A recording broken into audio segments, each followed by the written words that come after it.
حضرت سہل بن سعد رضی اللہ تعالیٰ عنہ سے روایت ہے کہ ایک عورت رسول اللہ صلی اللہ علیہ وآلہ وسلم کی خدمت میں حاضر ہوئی تو اس نے عرض کیا، اللہ کے رسول، میں نے اپنے آپ کو آپ صلی اللہ علیہ وآلہ وسلم کے لیے حبا کیا۔ وہ دیر تک کھڑی رہی تو ایک آدمی کھڑا ہوا۔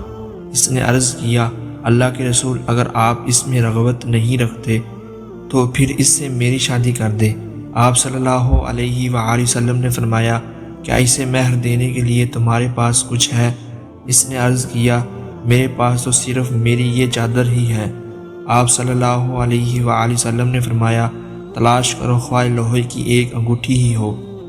اس نے تلاش کیا لیکن اس نے کچھ نہ پایا تو رسول اللہ صلی اللہ علیہ وآلہ وسلم نے فرمایا، کیا تمہیں قرآن کا کچھ حصہ یاد ہے؟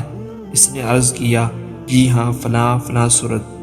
آپ صلی اللہ علیہ وآلہ وسلم نے فرمایا، میں نے قرآن کے اس حصے کے ذریعے جو تمہیں یاد ہے تمہاری اس سے شادی کر دی۔ ایک دوسری روایت میں ہے، جاؤ، میں نے تمہاری اس سے شادی کر دی، اس سے قرآن کا وہ حصہ جو تمہیں یاد ہے سکھا دو۔ ابو عجفہ السلمی کہتے ہیں کہ حضرت عمر بن خطاب رضی اللہ تعالیٰ عنہ نے ہمیں خطبہ فرمایا اور کہا، خبردار عورتوں میں مہر بڑھا چڑھا کر مت باندھو، اس لیے کہ اگر یہ چیز دنیا میں باعث شرف اور اللہ کے ہاں تقوی اور پرہیزگاری کا ذریعہ ہوتی تو رسول اللہ صلی اللہ علیہ وآلہ وسلم اس کے زیادہ حقدار تھے۔ آپ صلی اللہ علیہ وآلہ وسلم نے تو اپنی کسی بھی بیوی اور بیٹی کا 12 اوقیہ 480 درہم سے زیادہ مہر نہیں دیا۔